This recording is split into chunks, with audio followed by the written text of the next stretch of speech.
Welcome back. As we said earlier, we're looking at the security situation in the country vis-a-vis the statement made by the former Chief of Defense Staff. Now, insecurity has become a major challenge, concern for everyone.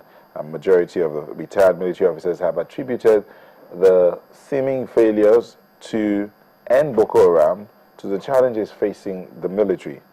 The immediate past Chief of Defense Staff, Air Chief Marshal Badeh, said the military he headed was one with no equipment.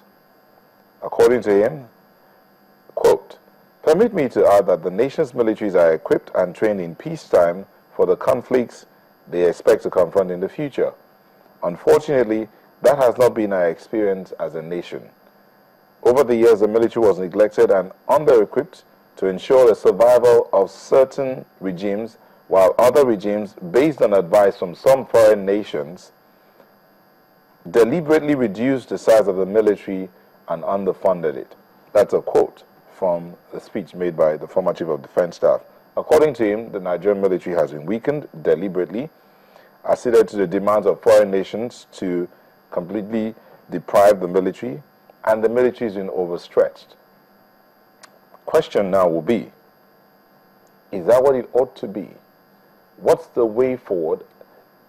Yes, it said that military asked for the postponement of elections for 6 weeks, and within that 6 weeks, some equipment came in and some major routing was done against the insurgents. But what should be the right thing?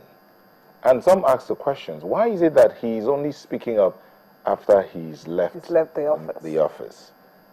Was it right for him to have spoken now, or should he have spoken then? Okay. I don't have those answers. I don't have those answers, and I won't attempt to give you any. But I have some people that might attempt to do that. We have in the studio security expert Najim Shabo. Thank you for joining us. Thank you very much. It's my pleasure. Also here is Captain Umar Aliyu, retired Captain Umar Aliyu, security expert. Thank you for joining us. Thank you. Good morning. We're still expecting a communications consultant to join us in this conversation. Let me begin with you, Captain.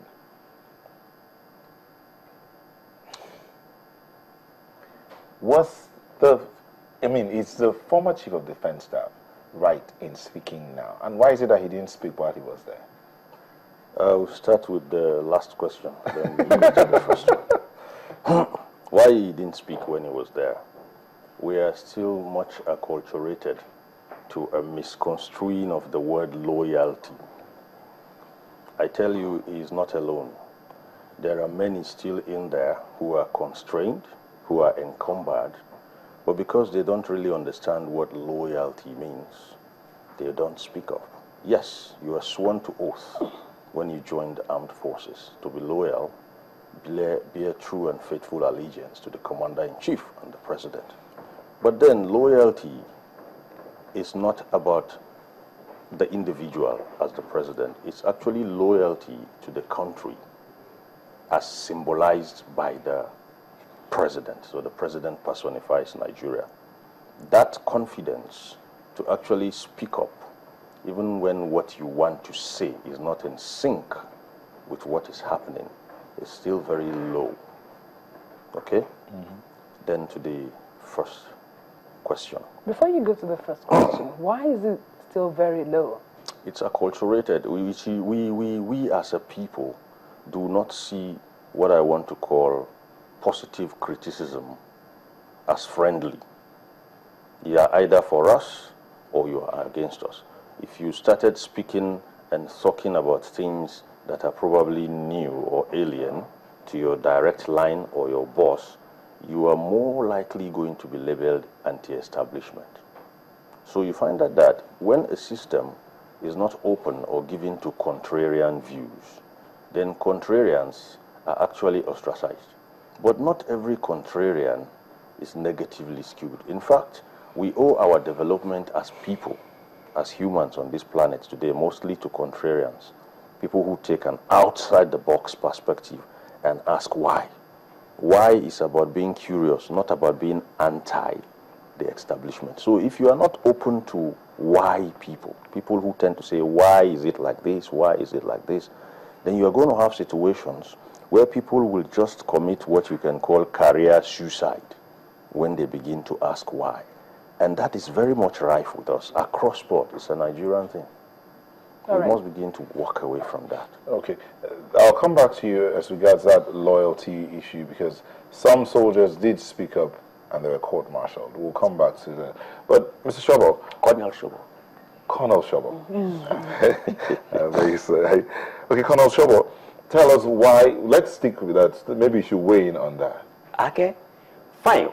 On enlistment into the service, you send an attestation form to go to anywhere you have been ordered by land, by sea, and by air. Great. Now the rules and regulations are there. The terms and conditions of service are there. You are not coming to influence them. You are coming to work under those terms and conditions of service. And in the military, you don't antagonize the system that you belong to. So it will have been an act of disobedience or an act of disloyalty for the then Chief of Defense Staff to criticize the ruling regime, as my colleague here have said, that the military is not equipped. Great. Thank God that same statement corroborates his earlier statement when he was appointed as the Chief of Defense Staff, that in 3 months, the Bo insurgency will be over. What he was expecting to see was not what he saw. He wanted a situation where the insurgents will be rounded up, where he will see a large number of Scorpion tanks, T-55 tanks, Eagle tanks, all of them moving towards the territory to destroy people. But conventionally, at international level, there is no military that is equipped up to full capacity, because every military has what we call a TOE, Table of Equipment. And if you discover, you look at it that the same Nigerian military, we've been going outside the country to serve in United Nations, we serve with ECOWAS. Before you go out, you have what we call a TOE, a Table of Equipment, which will determine your Memorandum of Understanding, your MOU. It's either you're on a wet list or you are on a dry list. And if you are on any of these lists, there are certain requirements of equipment and weapons that you are expected to come with.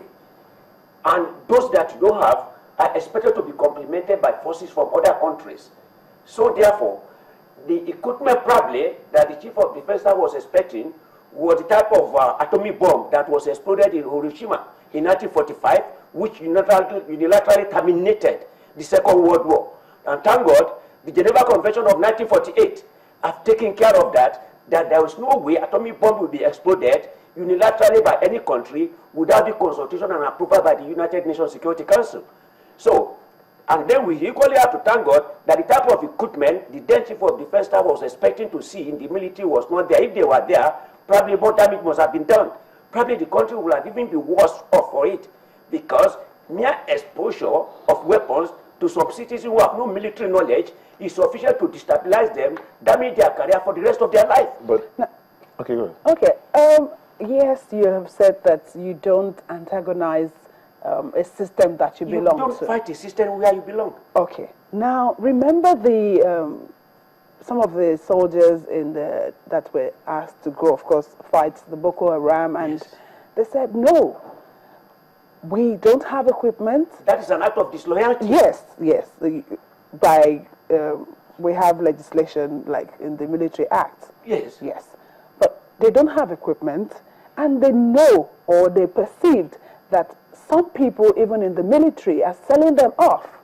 They send them to go this way, and then the enemy is there to wipe them out. Well, with due respect, it is not the soldier that will criticize their commanders, because it is the responsibility of operational commanders to read the battle when you are committed to battle.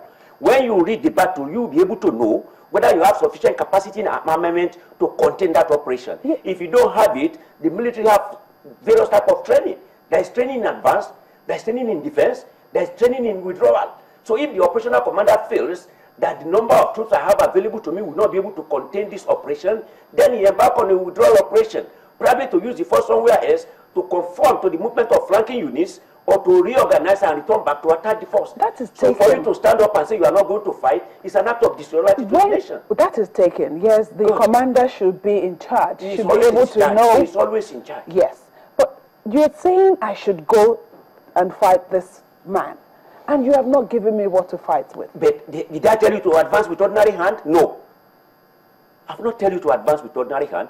Every soldier, after training, and you are posted to a unit by convention, you are authorized, you are entitled to be given your personal weapon, which you are going to maintain, you are going to clean, you are going to train with it, you are going to operate with it. And the only condition that will disengage you from that weapon is when you are posted out of the unit, when you died, or when you are promoted and you drop that rank. Even though it's obsolete, and the enemy or the war you're fighting, they have, you know, the latest of all the weaponry. Well, at international level, when you are looking at weaponry or war arsenals, you don't look at the guns. You look at the man behind the gun. The Nigerian army is well trained.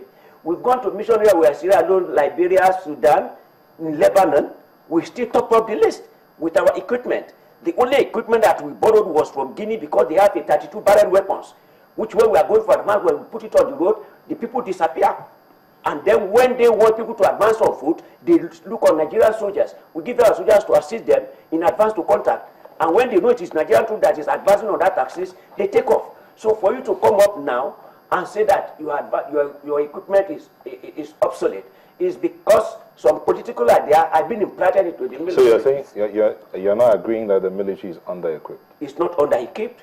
I told you before, the Nigerian army, just like any other developed country, have what we call a table of equipment. So you don't think the former Chief of Defense Staff knows what he's saying? No. He knows. He's a senior officer. He was in Defense Headquarters before he became the Chief of Defense Staff, and arms and ammunition returns are being sent to him on a daily basis. The issue is that saying it after leaving service was an expression of his own personal opinion. He was not speaking for the government. He came. What he wanted was not what he saw. Efforts were made to purchase those weapons. Thank God, day before yesterday, the Guardian paper have told us, according to the former National Security Advisor, Colonel Dasuki Sambo, that most of the equipment that were ordered for during that period, we still not have the country, which means efforts were made to put certain procedure in place to bring in those weapons, because weapons is not a thing that you go to the open market and buy. There are procedures, there are clearances to be made. And of course, if you know the cost price of a Centurion tank or support weapons, you know that the army is just like any other department with the government. And every department is fighting to defend the money that is allocated to them. There are security metrics to convince the nation that, yes, you really need this weapon because of this. You really need that weapon because of that. Otherwise, if you purchase a weapon in a global world where this technology is changing, and 2-3 years time those weapons are not being brought into action, they become obsolete. You return back to the market. Who is going to buy them from you? You have to buy new ones. And Nigeria becomes a dumping ground for such weapons.